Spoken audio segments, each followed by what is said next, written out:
Great big shout out to Let's Resin Paints for this video.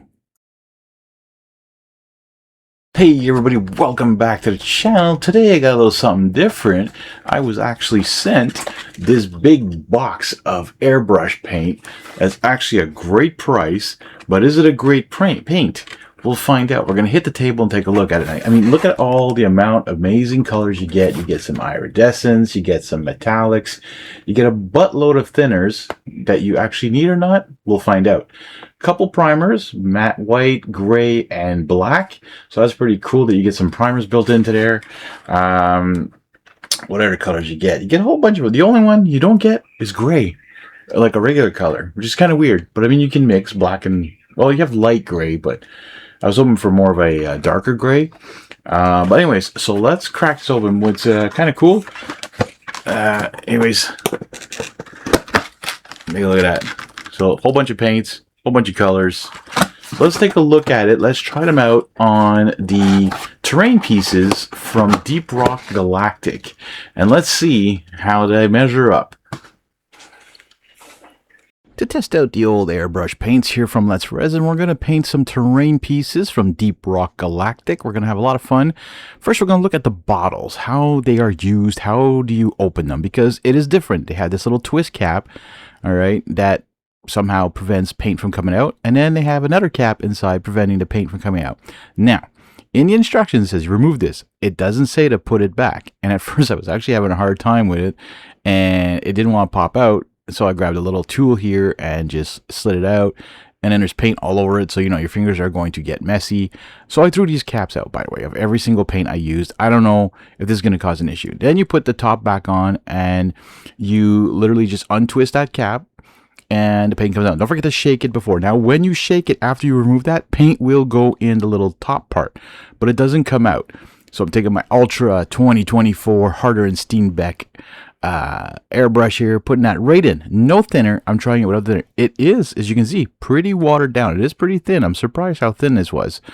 And we're going to prime up all these. So you can see here the little top gets a bit dirty, so it keeps a little bit of paint. I don't know if that's bad if it dries up, so just take a little paper towel, wipe it off like I'm going to do right now. So a little interesting on the bottles, but I don't know if it's better or not. But then there's paint that stays in that top part, to see if that's going to cause an issue. All right, the primers. We're going to try the 3 primers going, starting with matte black. We're going to prime some of these up with it, including the little volcano pieces and the stalagmites. Yeah, because stalactites are the ones that come down, right? Stalagmites are the ones that go up, I think. Anybody remember their geology classes? Or is that what it's called? Or their chemistry classes, or whatever classes it was that showed you about rocks? Anyways, and very useless course in high school. But anyways, the next color is gray. This is extremely light on extremely light gray plastic. If you have something like maybe Parabellum or Warhammer, it might show up more. This is just pretty much making it the same color. It was so hard to see if it was actually covering it, but it did in the end. Next, we're going to be using white on some other little pieces of terrain here, including the crystals and the explosive plants, or explosive puffy plants, something like that. Puffer plants. I don't know what they're called, but they're things. The point is to see how different paints react on the different colors. Now, technically, I should have been smart and did one black, one white here for the crystals to really see how the metallics work on them later on. Again, same thing. I should have done one black, one white, one gray. You know, I should have mixed it up a little bit more, because I was like, oh, wait a minute. After I thought of it, I'm like, well, I'm testing different kinds of paints on the same primer. That's not going to do much. Like, it would have been cooler to see how it affects on other. Anyways, you'll see sort of what I do later on. All right, so we're going to start off with the standard paints. Now, it is a little bit of out of order. This is ochre. There are some parts where you're going to see that some other parts are painted, because I want to make sure I wasn't going in order when I was painting them, and I want to use some colors at certain points. But as you can see, it flows extremely well out of the airbrush. And I set my PSI at about 2830 PSI. They have some pretty interesting guidelines of each paint should be thinned a certain way and PSI put a certain way. Yeah. Next is the deep red color. This is a beautiful color, by the way. On top of the black, it's just perfect. Again, look, it's not even thick. Like, I didn't use any thinner, didn't change the PSI. But I will notice a little difference in another kind of paint later on. You'll see that maybe, and I'll explain it a bit when we get to that. What I'm going here is to make this little, like a lava rock kind of thing protruding out of the ground. I think this is going to give a nice little effect. At the end, they look just amazing. Now we're using some matte white on the inside of two of these ones, and I'm going to keep the other ones black, so whenever I put the other colors on, you're going to see how it is a difference of the coverage of the other paints. Are they more translucent? Are they more opaque?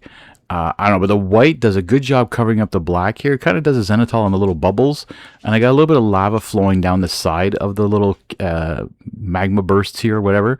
So it's fun to put that there and get it ready for the next color. So this is where you're going to see some of the difference in how they apply over different colors. So here we're going to the yellow now. By the way, I'm going to use a lot of different paints, but not all 45 or whatever they are, but really close. I use about 20 paints in this video. So here's the yellow now going through the airbrush. I might have put the orange first, or should have put the orange first, but the yellow comes out okay and on this is on the top of the black, as you can see.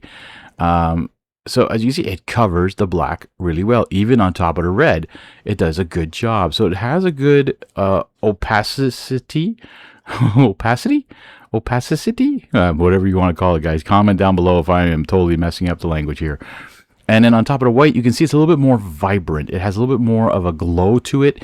So on top of white, this paint does, you know, it makes a difference, right? If you're using black paint or white paint, it will make a difference no matter what air paint you use.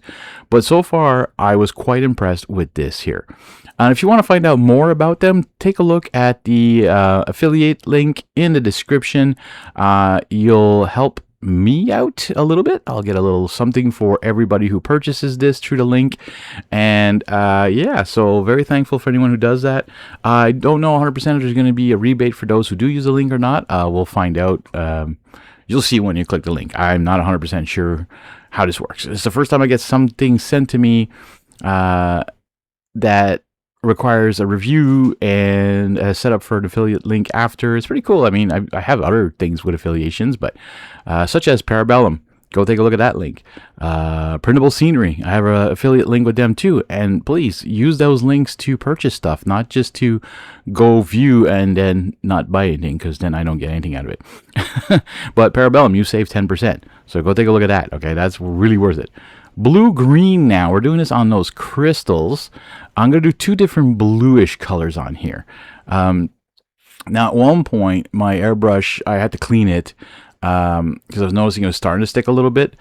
So I cleaned it out, but then I didn't push the needle at the right spot, so it was giving me a little bit of backflow while painting, but not much of an issue here. So this is another beautiful again, the colors are very beautiful. They're very neutral colors. Like, it's not like a whole crazy range of colors. So like, you know, you'll have some different blues. You might have a couple reds, some pinks, some purples, some metallics, some fluorescents, some iridescents, which, by the way, I didn't use the iridescents well at all in this video, and you're going to see that coming up shortly. But look at the coverage on this. Like, it just goes over that. I think this one was gray primer. It's just so vibrant, beautiful color. And again, it goes through the airbrush beautifully, like no thinner required. So do they give 5 bottles of thinner because maybe I'm not an airbrush expert and I should be thinning my paints more? Maybe it's supposed to be a different, I don't know. I'm still learning. I mean, it's been what, almost 2 years I've been using an airbrush, and I'm still learning stuff. So if you guys are pros at it, please tell me if I'm doing something wrong here. I'm sure I am. Some say my movement is wrong. Some say other stuff. Next color we're using is teal, another beautiful bluish green color here. I'm putting this on one of the other ice crystals here that you can collect along the way in the game. This is, I think, this is an expansion, or this is the Kickstarter stuff. No, I think this came with the Biomes set. Yes, I believe so. It came with the Biome set. So the lava and the fungus things, or plants or whatever, I think those came with another expansion for Deep Rock Galactic. By the way, Deep Rock Galactic became one of my top 10 board games last year. I enjoy it. I wish I could play it more often. I wish I had more people to play it with more often. It's hard to get people together to play board games these days. I don't know. Everyone's always busy and doing stuff, so I just spend my time painting. I should really take out a board game and just play by myself, you know, and maybe even record it for the channel. It would be fun to show some stuff that I do here and there. But again, it's you know. Anyways, hey, if you guys have been watching this for the last 10 minutes, oh my God, thank you so much. I hope my fun voice and my enthusiastic love of painting miniatures and using different paints and doing all sorts of funky stuff has kept your attention this long. Subscribe if you haven't already. Like the video. Comment, share, please. Share it. Facebook, Instagram, Twitter, wherever you want to share this video, please do so. I want the sponsor to get more notice, and for my channel as well. Olive green. So you can see here, the plant is already painted part. Okay, it's already painted, and I'm going to show you guys how I did that after. But it's only partially painted. I'm just adding on the olive green now on the bottom part here. Give it a more gruesome mushroom look. I'm not going to go super detailed on these because I am using the airbrush the entire time, and it's not always easy to do everything you want with an airbrush. So just having fun with this and testing out the wonderful colors. Again, a range, you know, warm colors, dark colors, cool colors, bright colors. Again, another amazing set for under $30 US. That is impressive. Now, I don't remember the color I use here. It's a very light blue. I thought I showed it up on the screen. So whatever it is, it's an extremely, I think it's actually called light blue. And I'm just doing this for like the crystal parts that are coming out. If it hits some of the other stuff. Now, this is the one paint I was having trouble with. And I did not thin it, but it seemed like either the pressure was too high or too low. Well, not too low because it would have just sputtered out. But it's like it was just blowing against it. It was really weird. Now we're taking a look at the iridescent paints. You might notice as turbo shift or color shift paints. These ones are supposed to shift color in the light. Now, I didn't think of that at first, but I'm putting them on these stalagmites here. But at first, when I was putting it on, now it goes on pretty nice. It is a little bit more liquidy, so maybe the pressure setting would have been better. Higher, I think it would have just blown the paint right off. And I don't remember if they said lower for these ones or not, but it was a little hard to control where it was coming out. Okay, and I had this set to like level 3 or 2, which makes it that it's just a little bit of paint supposed to come out, but it was coming out a little bit faster and spraying a little bit more. Now the iridescence is there, kind of. It shows up because I'm not using black or white. I mean, the black primer is underneath this like zenithal of the ochre, but the point was to, and at first I didn't realize iridescent. I was like, what is iridescent again? And then I realized after, oh yeah, as it dries and you move it around underneath the light, you will see a hint of yellow coming out of these crystal parts. So it's actually really cool. And I'm going to use a metallic color on one of these rocks a little later on there. So I'm just showing you. I mean, it is pretty nice. They are pretty cool. I think they would be a lot better on a black direct paint. I don't think they would work well on white. Eventually, I'm going to test these a little bit more out. But I just want to get one video out there showing you what my first thoughts are, or my thoughts are on these paints. So we're using the iridescent blue now. Shake these up really well, by the way, because you can see at the top there, it looks just blue, and the bottom is like, you can see the dust of magic dust. You know, people make those little potions with a little bit of like glitter stuff and like some, I don't know what they use, but resin maybe or something anyways, and they make these little potions. Well, that's what I found that these bottles look like when they weren't shook up. And you have to shake them a lot, these ones. And I was afraid when I shook them, once that little stopper was taken off inside the bottle, that maybe it would twist the cap, you know, that's holding down the paint or whatever there, and just like fly out, but it didn't. So as you can see here, I'm doing the exact same kind of paint job, but I go on a second time over because I found it was a little too light. And this one, I didn't notice much of an iridescence. It kind of is a light blue and a blue, so I think that's the effect it's supposed to do. Again, these are a little bit more, I think, watered down than the base ones. Anyway, so we're going to move on to metallic paints now. And we're going to use metallic red, which in my opinion is pink. It is not red at all. Like, I don't think it's red. It is pink. In the bottle it's pink. Coming out here, I mean, if you say this is red, Okay, maybe it's because on the primer, but I just found when I was mixing it and when I put it in the bottle, I was like, this is not red, this is pink. And so it could be just the lighting too, but I found it was very pinkish. So the color might be a little off here, but it's not bad. It is pretty cool. I enjoyed using it anyways, and I want to see the difference between a metallic and the iridescent next to each other, and there isn't a ton of difference. The shine is a little less on the metallic, and I find the iridescents have a bit more of the capturing of the light. So they will, shine a bit different, especially with the different colors, right? So the metallic is interesting. Now we're going to try a metallic blue. Going to put this on top of the white crystal. This is what I was saying. I should have had a crystal primed in black and one in white and use the same blue, but the point was to have, or even if I would use a different color, I think it would have shown anyways. Again, the coverage is pretty nice. It goes on very thin. So again, I find that it's quite translucent already, this paint. Like it's not, I don't find a thinner is a necessity. I don't know why. I find it's, maybe it's because I'm using it on plastic models. Maybe if it comes to painting, like on a canvas or jewelry or anything else that you might want to use this for, maybe that's where the thinner comes more in handy. Like I said, though, eventually I'm going to try and do some more stuff with this. I have a lot more stuff of Deep Rock Galactic I want to paint, and I'm thinking maybe airbrushing the bugs will be a good idea to get them done quickly because there's quite a few of them, and it would be a good way also to test like the black and white primers. But again, they gave 5 bottles of thinner and only 1 bottle of each primer, and it takes up, I find, quite a bit of primer to get the right coat, and you only get the 1 bottle of each, so I feel like I'm going to run out of that primer if I stick to theirs with their paint. I could try other primers that I have, like I have Vallejo, I have some Green Stuff World, I have some Army Painter stuff. I could try Rattle Can primer too first. I can, but I just kind of wish it would have been... oh, well, here's another metallic that I find is a weird color. Well, I mean, it says purple.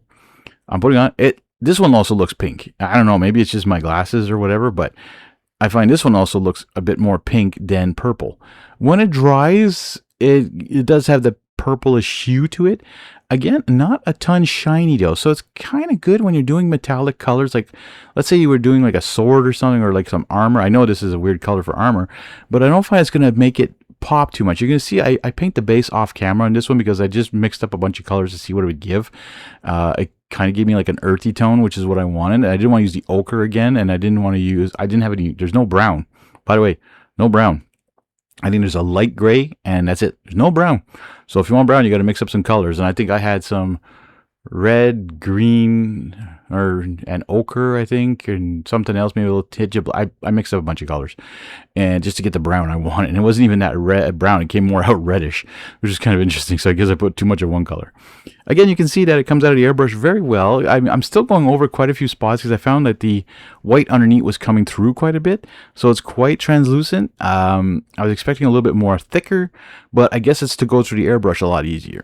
All right, we're moving on to the fluorescent paints now. Now, I'm not using a ton of them. I'm just using 2 of them, and one of them didn't do what I wanted it to do. So fluorescent green. Now we're going to come back to those fungus plants here, and you're going to say, hey, wait, where's the olive green now? Well, that's why I said I painted out of order here a bit. I also edited my video so that the right paints were all together so you guys get a gist of what they do.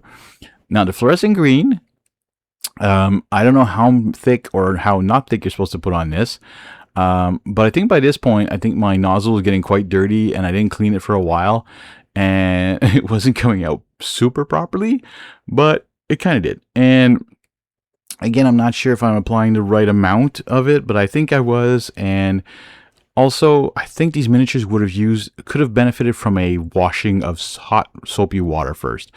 And I think some of the primer didn't adhere properly to the model. It was like kind of like bubbling a bit. Some spots, like it was kind of runny.